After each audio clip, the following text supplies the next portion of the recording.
I had a friend who introduced me to a producer who was a Grammy award-winning producer, and he's worked with big names. And so that's when I started collabing with Busta Rhymes, Sean Paul, Eric Murillo, Gucci Mane, to get that song to take over the world. And we took a break from a session one time, and we're walking around the studio, and he said to me, "Do you know that if you sold your soul to the devil, you can have instant fame tomorrow?"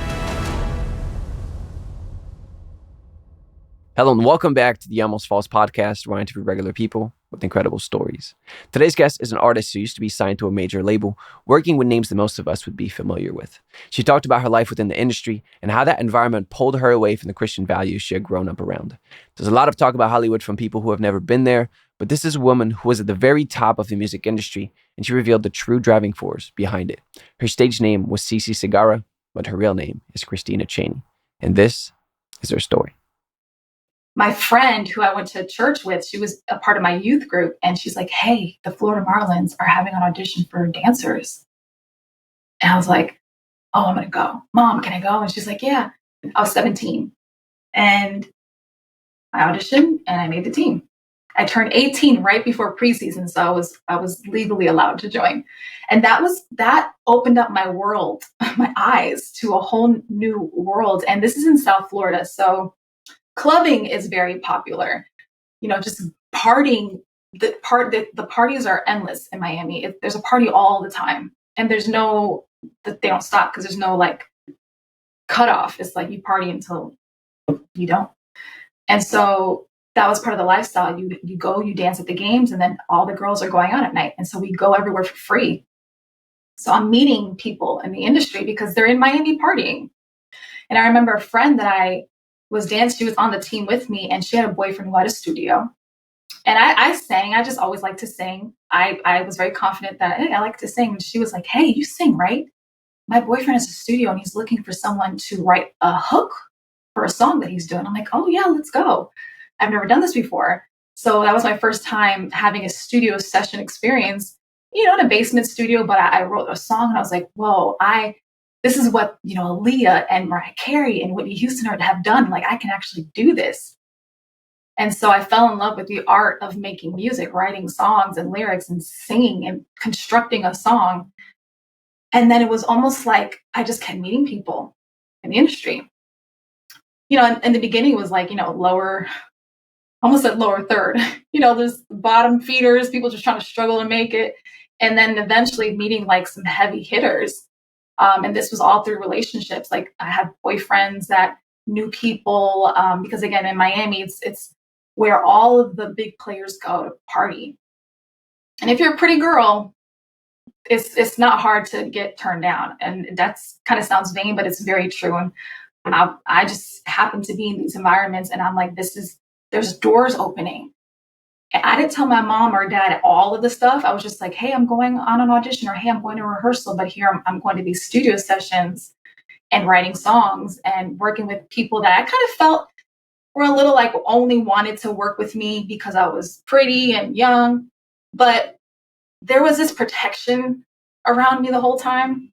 And I attribute that to my parents' prayers, but we can talk about that later on. But I was, and these were always at night. All of the sessions took place at night. And I found it very interesting. I'm like, why can't we record during the day? But that was how I got my footing into the music industry space. Dancing was just an add-on because I dance. So now I can dance and sing. Yeah, that's an interesting transition because, you auditioned to be a dancer, a cheerleader for the Marlins, and now all of a sudden you become an artist, a singer. How did your music career look like in the first year? Because for many people, it's a struggle for many, many years to try to get there. You already had a talent of singing, but also you had the connections right away. So how was it in the first year to give people an idea of how you started? Oh, it was a struggle because you have a lot of people who put on the masks and say they have these things and they don't. They just want to get you in their space and then hit you with "Yeah, you want to be my girl?" Like, no. So there was a lot of that, a lot of actually putting work and my heart into writing a song, recording it, and it not going anywhere because they just wanted me to be there or show off to someone else they wanted to impress that they had this young girl who wants to be an artist. So it was a lot of like putting myself out there and getting nothing in return. So a lot of heartbreaks, a lot of disappointments. And then there's this thing going around. I remember this one guy I was working with who his claim to fame was being Beyonce's cousin. And he would make it seem like, he kind of copied how Diddy would do, like on the TV shows, like you got to, stay up all night and you got to go to Brooklyn and get a cake and bring it back to, like, just extreme things to prove how bad you want to be an artist, because he was going to fund my project. And creating an EPK, which is an electronic press kit, it's what you do to shop to major labels. You come up with some songs, but it costs money. So it's very expensive. So my parents couldn't afford it. They knew at some point, like, I wanted to do it. And so certain producers, I let them know that I was working with. Others I didn't, because in the back of my mind, I knew they were shady. And for the most part, 95% of them were shady. But again, I'm like, well, maybe this one can be the door to the next thing. Because again, that's what they teach you. You got to go through the mud to get the gold. And it's not necessarily true. Not that kind of mud. You know what I mean? So it wasn't easy.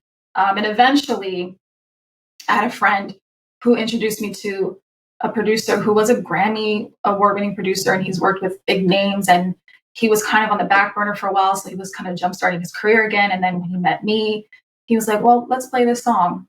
And he played a song. He's like, let me see what you got. So I wrote a song in 20 minutes, and that kind of proved that I had talent to do it. So he was like, I'll invest in your project. We just got to get somebody to help invest. And that's kind of how I got signed with an indie label, because they were looking to get into the industry as well. And it was like the timing at that seemed right. And so I had this indie label and this producer working to fund my project to get me ultimately shopped to a major label. Now, all this time while I'm recording and building, becoming a stronger artist, getting exercise and recording, I'm having songs on the radio. They have me doing local shows in Miami. They're getting me collabed with other local upcoming Miami artists to kind of take over this, the Miami scene, at least take over Miami first, and then, take over the world. That was the approach. And so eventually after, what am I trying to say? If you keep knocking on a door, it will open. So that's basically like the gist of it. You just keep going, you keep pushing, you keep calling the radio stations and collabing, and at some point a door will open, and a door did open with Universal Republic. And so I got a deal with them.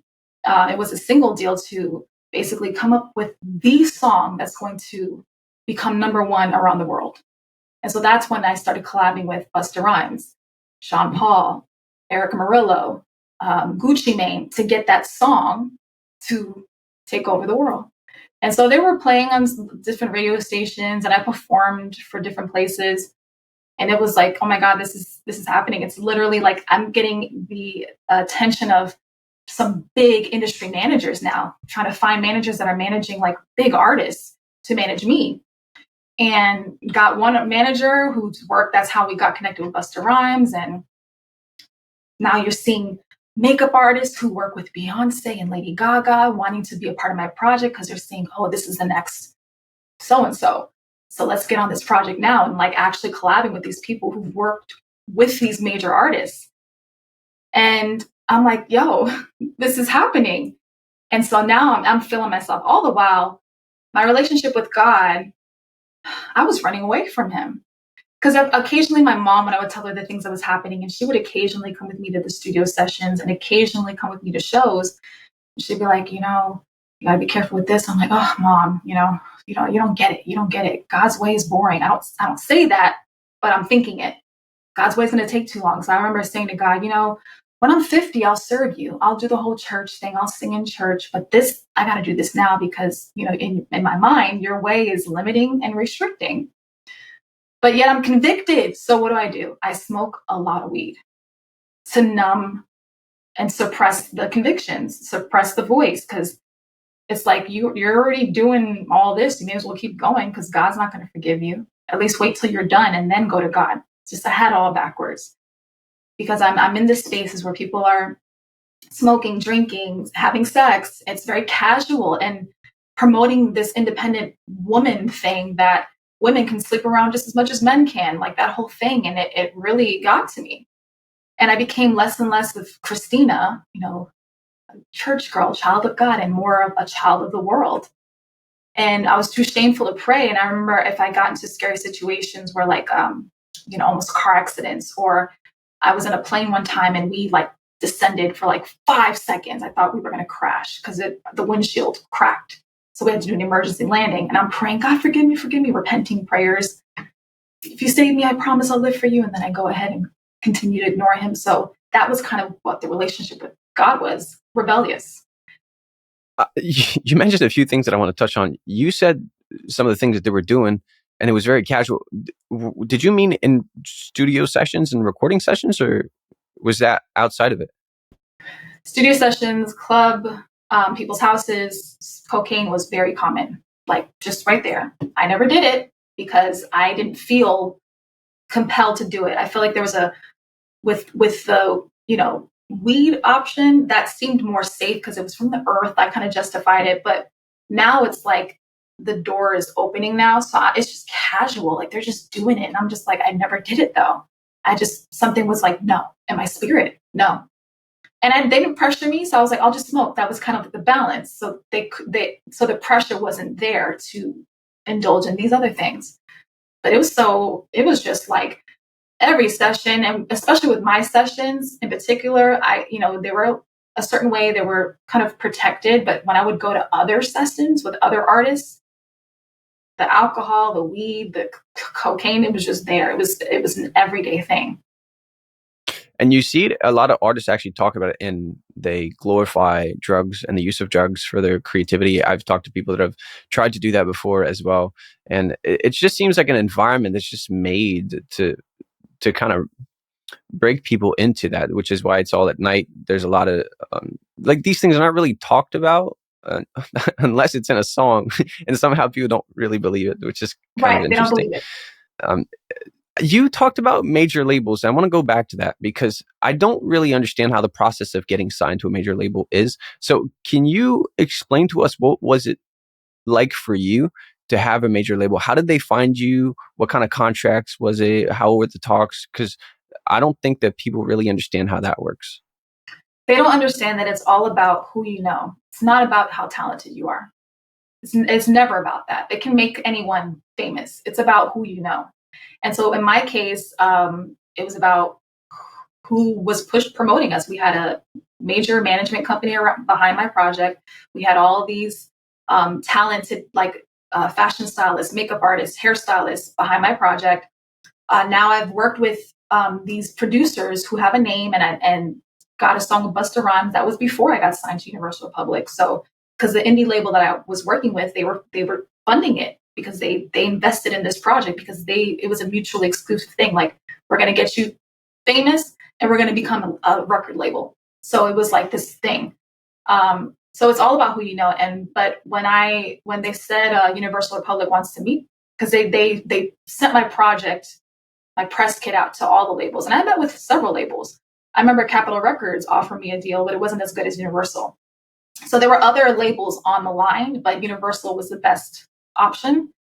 And I remember just like, oh my God, it's like I won $1 million. Like, you won the lottery. Like, I remember thinking, I'm in New York, I'm going into the building. I'm like, this is really happening right now. I go upstairs. The entire office has my pictures blown up. Welcome, CC Segura. And I'm like, this is crazy. And I had to do a little performance for them. But it was like, the vice president at the time wanted to be my A&R, and that's kind of unheard of. Usually they have A&Rs, which is an artist representative, to represent the artist. But in this case, the vice president wanted to represent me, and he did. So it was just kind of crazy. I'm like, yo, this is about to happen. I got a major deal now. Like, it's just all it takes is one song. So we're looking for that one song. I'm recording, I'm connecting with other producers that they putting me in contact with.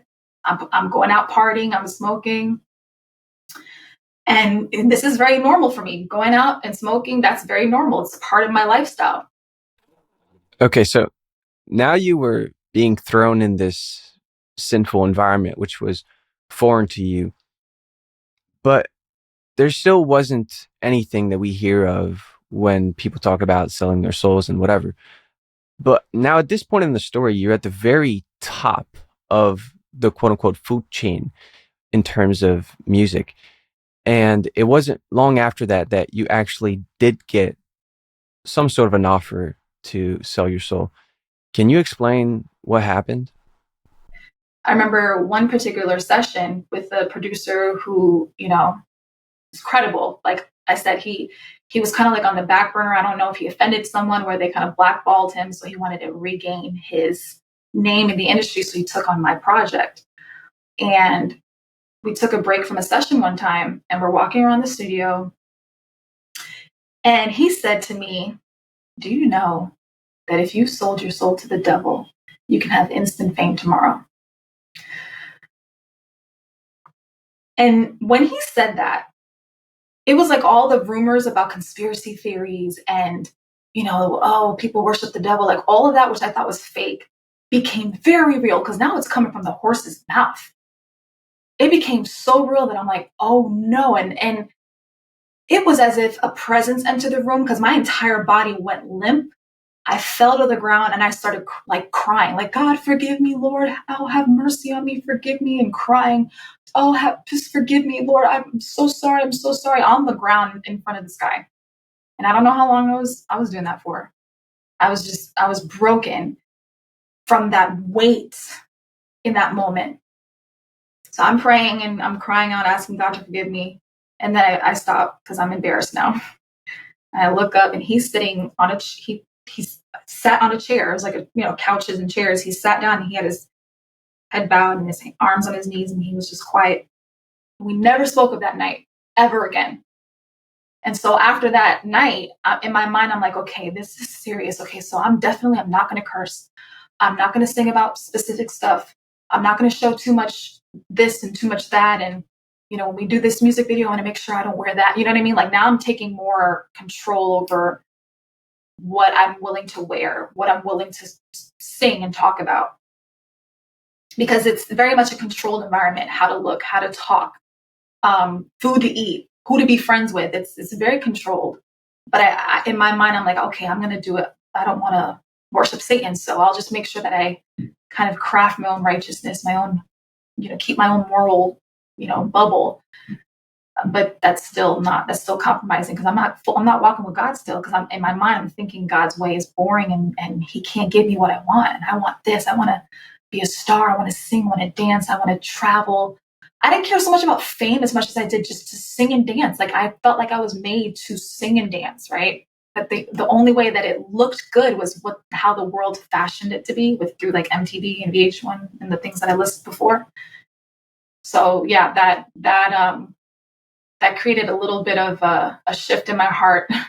Again, not to walk with God, but let me try to honor him in some way, but yet not trust him completely. Yeah. That producer that you mentioned had been previously very connected in the industry. He wasn't saying that as a joke, was he? No, not at all. He was so serious. And I remember like different people would, like friends I had would send me like YouTube clips of so-and-so's a Satanist or this song and these hand symbols. It's all about the Illuminati and this and that. I'm like, oh, that's all conspiracy. That's all fake. And not everybody in LA is a demon worshiper, like all that stuff. Right. But it all of a sudden, the information that was given to me about the Illuminati and how all of these symbols and hand gestures and outfits are all like staged, and it's very heavily promoted through people of influence, especially the music industry. And it was just like, that became matter of fact. And when he said it, it was almost like he was saying it to see if I would do it. Because I'm young, I'm naive, and he's older. So he's like, maybe if she does it, she gets famous, then this project will take off and my career will be back where it was before. But he didn't know I had praying parents. So he was meaning that in a very serious way. I imagine you're definitely not the only one that he offered that to. Have you ever heard of anyone that you know potentially having something like that, or was that more hidden? No, not personally. It's just the rumors that I've heard through like major artists, but I was just, again, brushing it off as conspiracy. So yeah. Yeah. But it's interesting that even though you didn't believe in it, now you were faced with it and faced with the reality that this is a thing. And it's becoming more and more accepted, which I think is a good thing in society because people are starting to see it more because it's just more out in the open. People don't hide it as much as they used to. But you took that seriously. You maybe not seriously enough for what you were mentioning before, but nonetheless, you took that seriously and you tried to tone things down. But you still stayed in the industry, and your career continued to progress more and more. Now you were signed with a major label, and like you said, it's all about connections. It's about one song. Uh, you were essentially aiming to become a superstar. You were connected with these things, right? So that was your goal. It wasn't my goal. It was what they were all saying. Like, yo, they were like, not every artist can sell out arenas. You can sell out an arena. And that's what the focus was because the industry was changing. No one's buying albums like that anymore. So now it's about 360 deals, brands, becoming an actual brand. And so that was the next approach at that time is not just signing someone who can sing, but who can be a brand. It's like, it's all about money. So that was when they saw that I could be a brand. I'm Latina, so that's a huge other market. It's like it was all about money for them. And we see that. Now, I don't know necessarily the names of these artists. I know a few of them, especially women, young women that get pushed in the industry. And we can easily picture, at least I can easily picture how they would have pushed you in that spotlight, just like they do with many other people. And now you had the offer to sell your soul. And we didn't really talk about that a whole lot, but if that's a thing, it's because it's real and because Satan is real. And you had the first maybe inclination or the first hint that this was an opportunity, but it wasn't like a literal contract in front of you that you could sign. It was just a producer telling you, hey, if you want to do this, you'd be famous. But one day you got the offer from the man himself. And that is a story that I would imagine shook your life. And I want you to explain that in as much detail as you can, because I want to get the full story of what happened that night. So I'm in New York at this time. I have my deal with Universal Republic. Things are looking good, and I'm just like any other night. I'm coming back from the club, and I'm staying at my manager's house or apartment. It was a studio apartment in Times Square, so it was very small. And I go to sleep, and it almost felt like immediately as I fall asleep, I'm in space. I don't know how long I'm there. Like there was no time. Like it's very weird saying that. I didn't know how long I was there. It felt like I was there for a long time. But I remember being like, whoa, this is incredible because it was more real than me talking to you. And I'm thinking, wow, God, you're letting me have this experience because I've had dreams before. Like I know the difference between a regular pizza dream and something else. Because I'm saying it's more real than me talking to you and sharing the story and me breathing the oxygen that I'm breathing. I'm there and I'm looking around and I can feel the vibration of outer space. It was like my body would feel this boom, boom, boom, and it's just pulsing and I see the stars and the galaxies and they look more vivid and intense than you are shown on TV. And so I'm like, whoa, like I'm here. Whoa, like that's all I can say is this is amazing. And I'm looking around and then I notice the earth beneath me, like to my right. And I'm looking at it and I'm like, wow, that's interesting that's interesting. Then I look up and I'm escaping the outer space and I notice past the earth was at first glance, it looked like the sun, but as I'm focusing in on it, it just literally looked like a suspended lake of fire. It's the best way I could describe it, like suspended lava, fire, just there. And I remember thinking, that's interesting. And so as I'm looking at that lake of fire, this being starts to come into focus from the space. And as he's coming into focus, he's huge, like huge. He's large. And I can't make out any features because the light from the stars and that lake of fire are illuminating his backside. So I can't make out any features. I just noticed he appeared to be bald and he's coming closer, muscular arms. And I'm doing like a pan from up to down. And as I'm going down his arms, his hands look like claws and his legs descend into the dark, like it descends into the black of space, just just attached to it. And as I'm looking at him and he's approaching, coming into focus, like just appeared bigger than the earth, bigger than like just big. And I don't know what my size was compared to him, but he was much bigger than me. And I remember thinking, like, this is a supernatural being. As I said, Lord. And he said, no, you know who this is. The fear that followed those words. Oh, the utter fear. I thought, because I'm not walking with God, right? At this point, I've just shared that I was voluntarily ignoring his voice and doing my own thing and sleeping around and just ignoring God. I immediately knew it was Satan because I don't know any other demons. I don't read my Bible. I don't know anything. I just know there's a devil and there's God. And when he spoke the words, you know who this is, I thought, oh no, I just died and I'm being escorted to hell because I'm not living for God. Oh no, like the hopelessness. I just started saying, no, no, no, no. Like it's like the walls are caving in and I'm grasping for anything. I'm like, no, no, no, no, no, no. Oh God, forgive me, Lord, forgive me, Lord, for lying, forgive me for this, forgive me. I start going ham on all the forgiveness. God, forgive me, save me, please. I'm sorry, I'm sorry. And he said, shut up.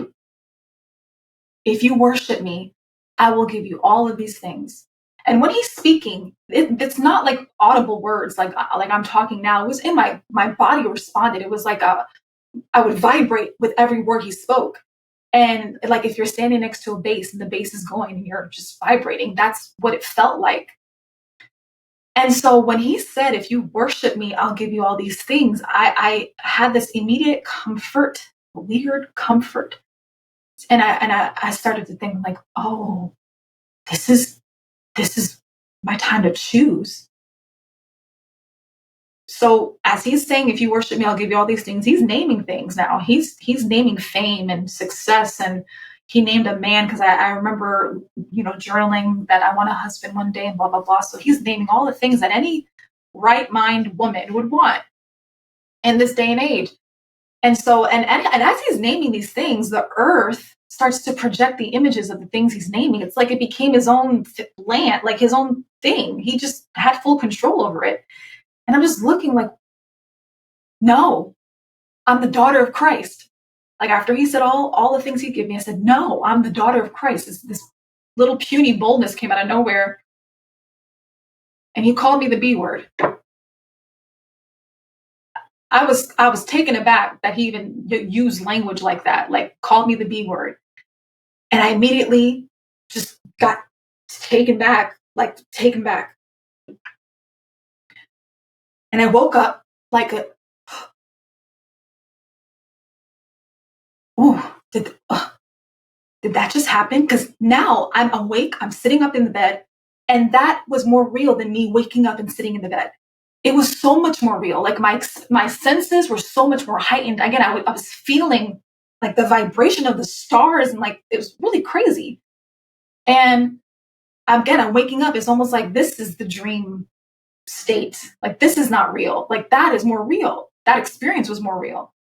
So I'm like, oh no, I'm in trouble. And so I think I'm going to call my mom. And my manager was in the bed at the time, so I don't want to wake her up because it's like 6 a.m. now, or yeah, about 5:50 in the morning-ish. So I go and I get my phone, I go in the bathroom and I call my mom.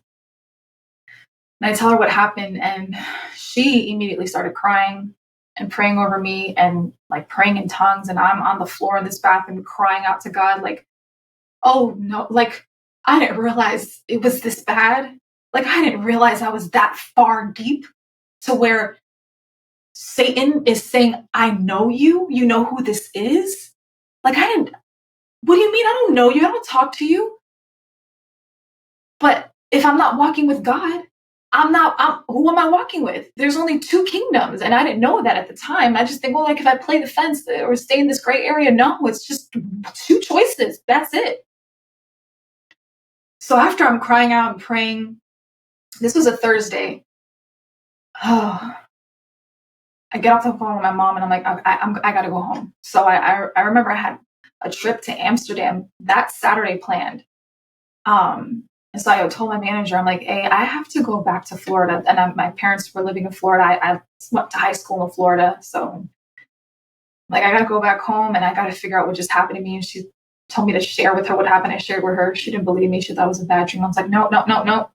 I know the difference between a horror, a terror, a night terror, a nightmare. This was not that.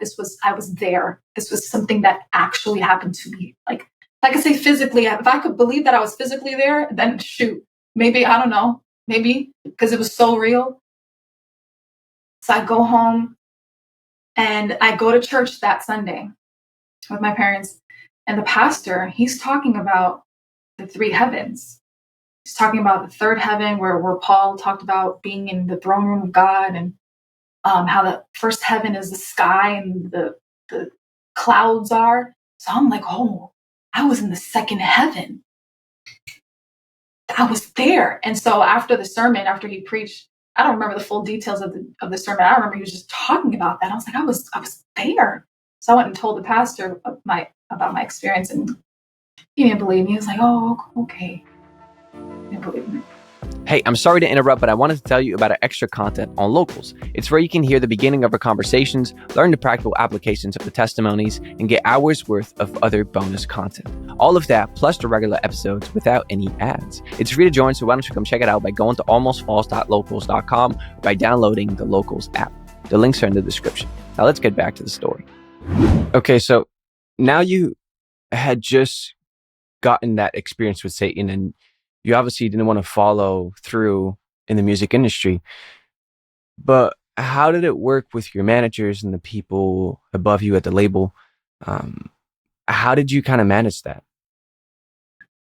I remember calling my other manager. I had different managers for different things, but I remember calling my label manager, and he was like, okay, well, how long do you need to be gone? Like, or how long do you need a break? I was like, honestly, I don't know. I just know I have to follow God. I didn't tell him the dream. I just told him God is showing me something different, that God is speaking to me. And I was like, I just know I need to follow God. And he didn't push back, surprisingly. He was just like, okay, well, let me know if you need anything. We're here. Just let me know. There was no real contention. So I go home and I just immediately fast. Like, I just know I have to fast. I heard about fasting. I just know I need to fast because the Spirit told me to fast and pray. So now I had a loft on Miami Beach, like literally across from the beach. So I got there every morning and just sit and pray and cry and like, God, have your way. And like, I grew up in a Pentecostal church, so I'm familiar with worship songs and I've seen how people worship. So now I'm using my what I'm using for the world with singing and dancing. I'm doing that for God now. I'm like, God, take this, like, please help me. And it's like he was starting to slowly give me new eyes to see and ears to hear him. And I remember, like, what am I supposed to do? What do you want me to do, God? And I remember just having this idea one day during the fast to move to LA. And I don't share this, but at this point I hated LA because I had gone out there just for red carpet events and, just to get my name out there. And I just did not like how fake it seemed and that the space where I was in. So that's why I was like, is this really from God? Because I don't like LA. And I have friends there that were always encouraging me, come move to LA. But I'm like, I don't like LA. So I'm like, God, if this is you, this is an idea from you, you have to confirm it because I'm lost. I don't know up from down. I don't know anything.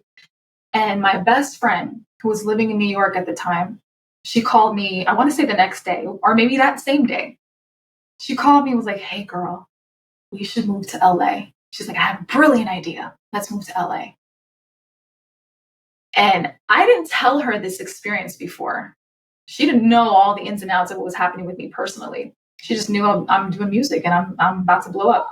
But she's like, you're in LA often or whatever. Let's just move there because she was in modeling. So she's like, so I took that as confirmation from the Lord to move, and it was pretty simple. I think I moved about a month and a half later, and I stayed with a friend on her couch until I found an apartment. Well, before we go too far, I want to stop and ask a few questions about your experience, because you said that as a child you went to church, but you believed in God, but you didn't take it very seriously, and you didn't take the spiritual thing very seriously. But that experience that you had with Satan seemed like it opened up your whole world, and then a lot of things started happening after. So I want to focus a little bit on that. I have a few questions. Actually, I have one main question, because you said that as soon as you fell asleep, you were taken out of your body, and you said you woke up at 6 a.m. Do you have any idea of how long that lasted, at least when you went to bed? Or because I know you said it's weird with time, but can you try to explain that to us? Yeah, because I was partying, so probably got to bed at 4 in the morning. So I was probably sleeping for 2 hours roughly. Okay, so that would make sense. And you said in the beginning you didn't know how long it was that you were floating in Right. space. So Yeah. that explains a lot for me.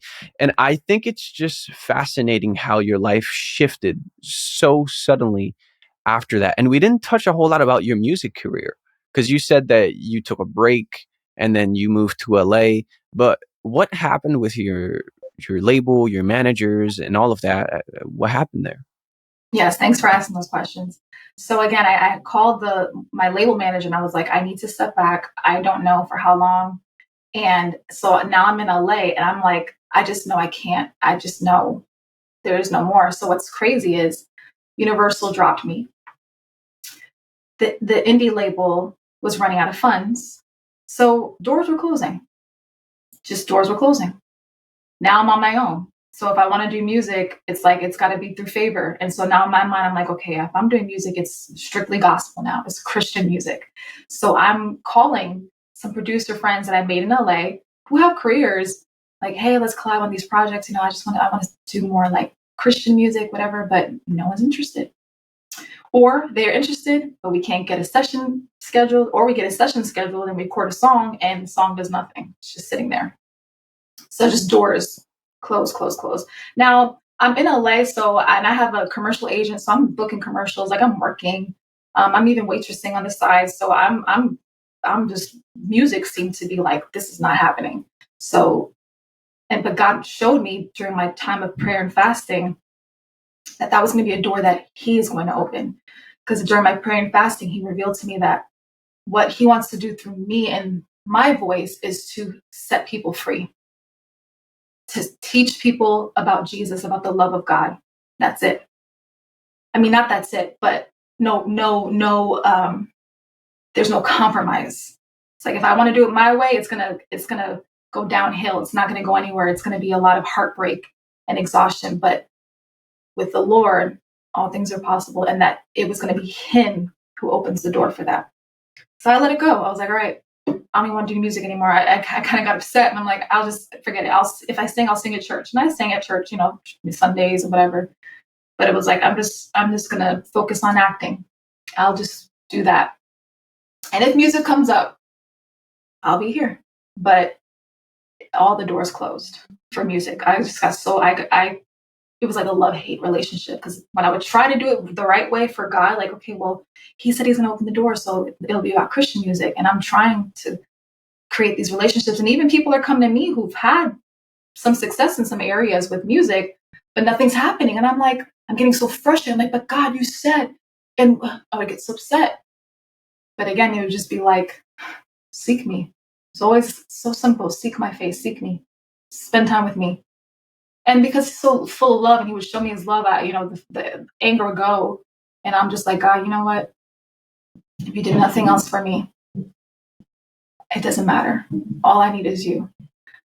And so I'm in this place of total surrender now.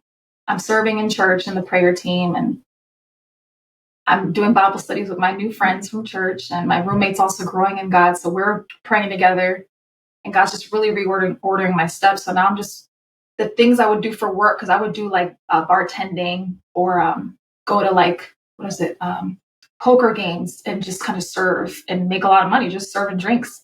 But God was like, don't go there anymore. Don't serve alcohol anymore. Don't. I'm like, how am I gonna make money, God? Like, this is where the money is. And it's just, I was just be a humble servant. So I just waitressed at a restaurant and went to church, and that was my life. And I was okay with that. I am fascinated with your story because of how sudden the transition seems, at least when you're telling it, from one night and one experience, and then it seems like all these things just happen right after another. But I'm a little bit struggling. I know when these things are in order, because I think it's pretty clear when you tell it, but how long was it? And let's start just from the night that you saw Satan and you had that offer to the maybe the beginning days that you were in LA, and how long was the gap between these two things? So this the experience that I had with Satan was in New York. I want to say was towards the end of 2011.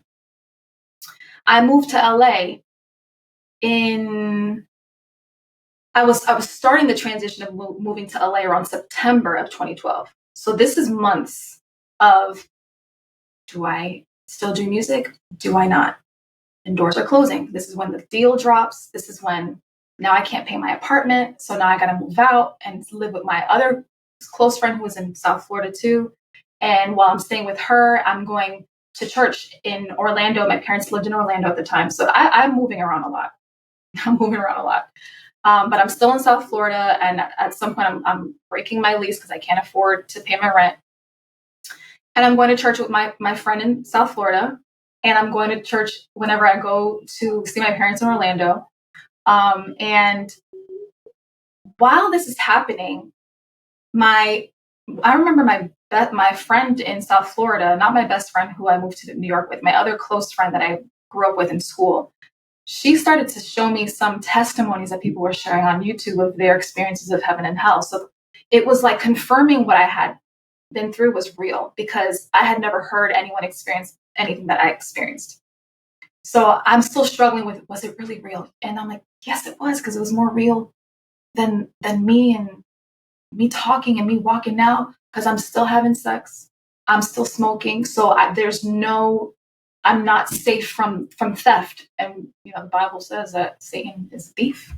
So I'm going crazy in my mind throughout these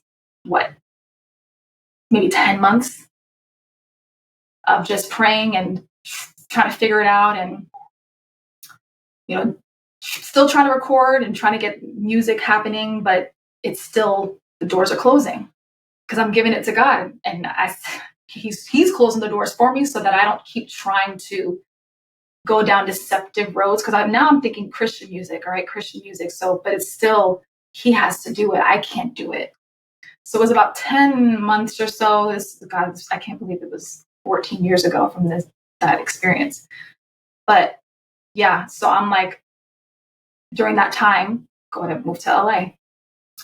And so from the end of 2012 through 2013 is when I'm having these moments of deliverance. Now I'm in church in LA and I'm serving on the prayer team. I'm going to all night prayer, but I'm not always going, because now I'm still having sexual sins. So I'm sleeping with a boyfriend that I have. So that's kind of pulling me away. But then I'm like, okay, but again, my taste is changing, where I'm feeling heavier now from living that way. So that's kind of like the time frame. I met my husband towards the end of 2013. So I'm coming to that final moment of deliverance where I'm no longer sleeping around. I'm no longer smoking. That was in officially December of 2013, but I met him in August of 2013, but we didn't start dating until March of 2014. Just to give you some context, that final moment of deliverance for me happened in December of 2013.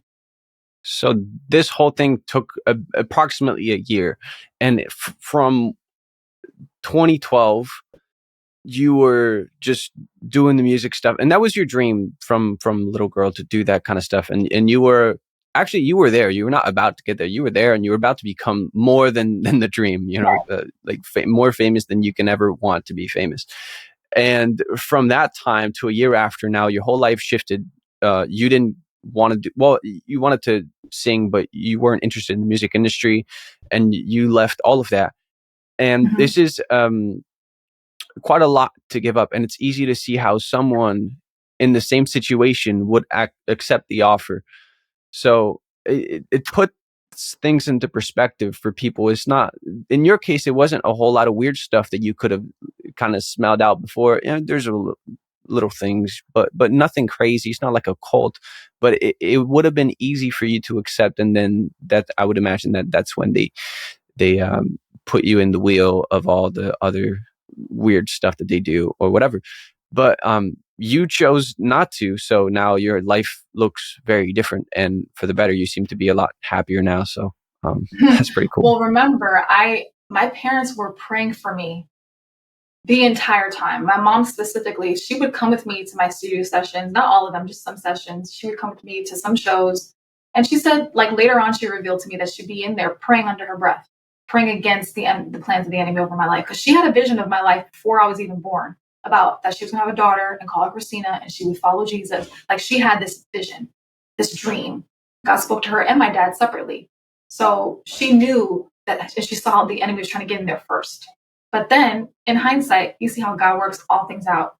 He worked everything out for my good, for those who love God and are called. And he called me and I'm unqualified, right? I don't, but what's amazing is, yes, I see these doors closing at the time, but he's replacing it with his presence. There's nothing on this earth that is more valuable and more precious and more desirable than the presence of God. He is everything. And he allowed me to tangibly experience moments with him. His love was casting all the fear and the inadequacies and the inferiority thoughts and all that stuff. He was taking it away and making himself known to me, not just through my pastor that I heard talking about Jesus, not just through my parents, but personally. And he became so real to me, and he was revealing himself to me as father, as savior, as provider, as healer, as confidant. Like he was manifesting himself to me in these ways. And I had to grow in faith to know that he will always be there, no matter what's happening in my life.